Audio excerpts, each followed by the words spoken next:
qual que é os impactos da falta da educação financeira na questão, a gente falar sobre aposentadoria, você falou aí não se planejar, Uhum, né? A gente vê aí muitas pessoas caindo em golpes, né? uhum. Questão de divórcio, o endividamento no geral, a pessoa não pensar no amanhã. E qual os impactos, né, da falta de educação financeira?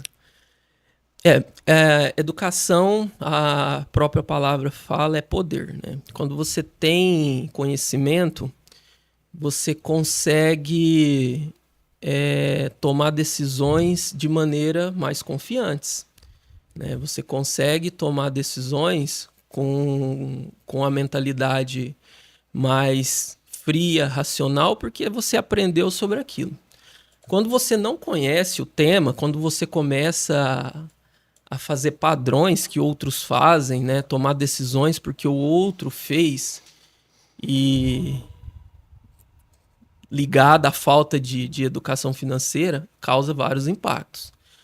Primeiro dela, né? É a falta da educação, primeiramente. Mas vamos falar dos impactos individuais, que no caso, primeiro, é o endividamento. O endividamento hoje no Brasil, para você ter uma noção, 80% da população brasileira possui dívidas e 50% desse número estão inadimplentes no Brasil.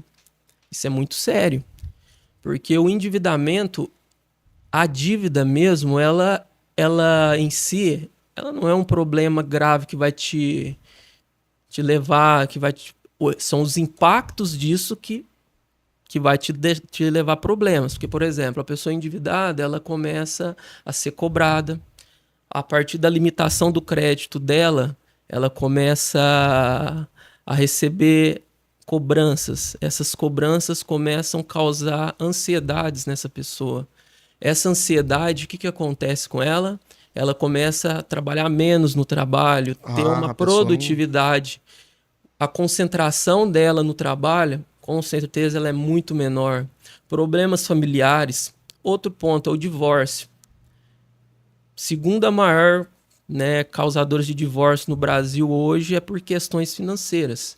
E depois que você divorcia, você também tem problema financeiro, porque você acaba aqui tendo uma despesa total. A maioria dos casais hoje tem o hábito de dividir despesas dentro de casa. Uhum. E depois que você divorcia, como não tem essa preparação, a pessoa também começa a se endividar. Um outro ponto, doenças, né? A pessoa, falta de educação financeira causa doenças. Que é a própria ansiedade, insônia. A pessoa começa a desenvolver problemas de pressão, coração, porque o dinheiro ele mexe muito com o nosso emocional. Tá? Ele mexe muito com a nossa vaidade, desperta crenças nossas da infância, gatilhos que fazem com que a gente tome decisões por impulso. E outra coisa, essa questão de golpes aí foi até uma coisa que eu coloquei por fora, Uhum.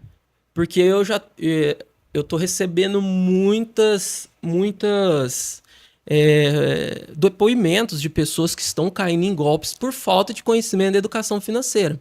Principalmente aqueles desafios que hoje você ganha lá você deposita um valor e eles te prometem um retorno muito grande. Isso faz parte da falta de conhecimento de educação financeira. Porque se o banco ele te paga lá um rendimento, um dinheiro que você deixa guardado no banco, ele vai te dar uma rentabilidade de 1% ao mês. Isso é praticamente todas as instituições financeiras. É claro, estou falando No geral, assim... de investimentos de baixo risco, onde você não tem um risco de perda ou o risco ele é bem pequeno. O golpe, a pessoa que te promete pagar 10% por dia é totalmente irracional. E a pessoa vamos falar assim, um pouco de ganância, ela aceita. E isso é atrelado à falta de educação financeira. Tá na cara Se que isso é um tivesse problema. o mínimo de conhecimento, falar, não, isso aqui é golpe, né? Com certeza, mas não é só... O problema não é só... Não estou dizendo que talvez a pessoa esteja errada em aceitar ou não, mas é uma consciência. Porque se ela tivesse essa consciência, essa percepção, Não, isso aqui eu não vou entrar nisso. E isso, eu até agradeci a pessoa que veio me contar, eu perdi R$ 4.000. A pessoa me disse que teria que depositar determinado valor, fazer uma tarefa de curtir um DVD do X e Y cantor, e depois que eu fizesse essa tarefa, eu mandaria os prints, ela devolveria R$ 1.500, R$ 1.200. Ele fez isso durante 2 vezes, porque ele começou a depositar valores pequenos, 50, 60, R$ 70. Só que aí eles vão depositando, eles vão dando corda para você.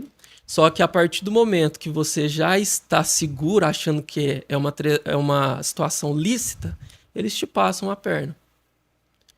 E isso é muito grave, porque a pessoa ela foi me procurar porque ela precisava de dinheiro que tinha gasto para pagar as contas do mês. Imagina só, aquela pessoa que tinha um aluguel para pagar, fazer as despesas de casa, pagar energia, água, ela usou isso daí para fazer, achando que isso traria um retorno para ela a um espaço muito pequeno de tempo, né? Ela quis sobressair, né, para trazer uma qualidade de vida maior para a família, e caiu num golpe. E eu acho que isso tem muito a ver com a falta, que quando você sabe que isso não é permitido, você já meio que acende um sinal de alerta.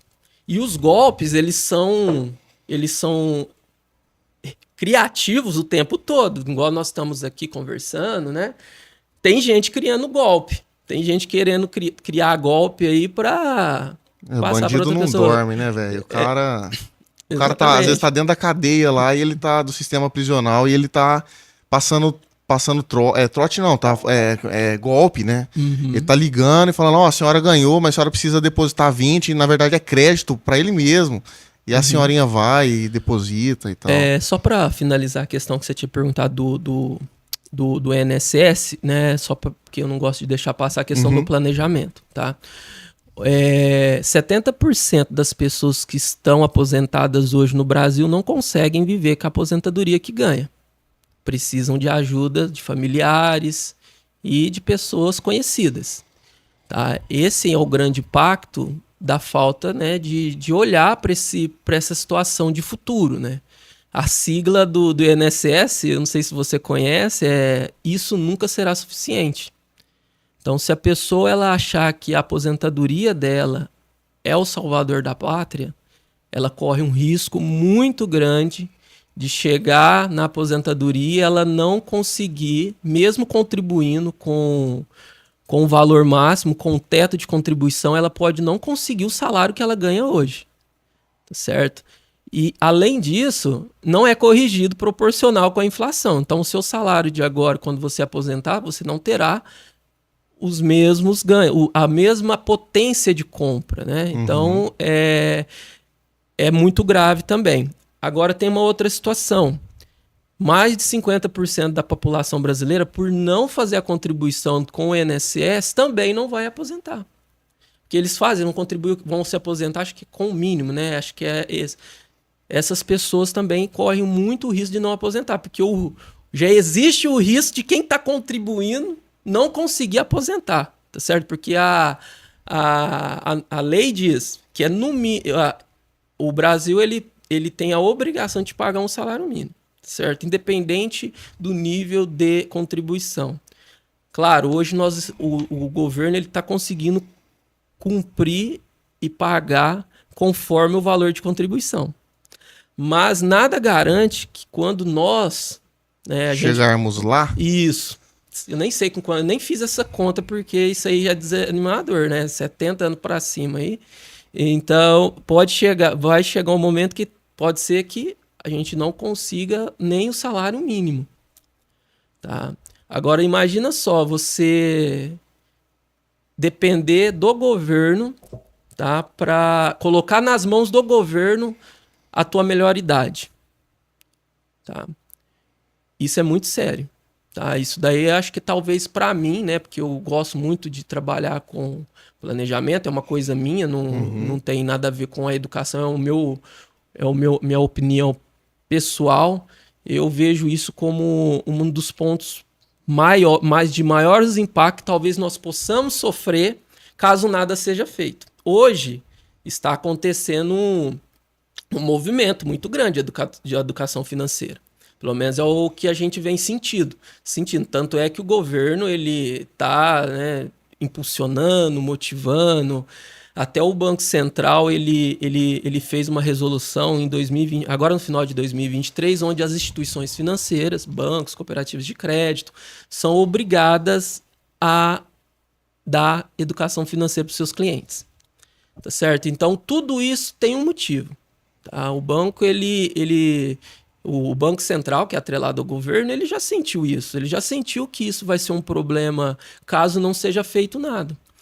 E por ser uma situação que envolve nacionalmente, para você ver impactos positivos em matéria de conscientização, adquirir conhecimentos, a pessoa se tornar, começar a olhar para a educação financeira como se fosse uma coisa cotidiana do dia a dia, que ela merece atenção, como qualquer outra coisa, igual, por exemplo, o casamento, né, o trabalho,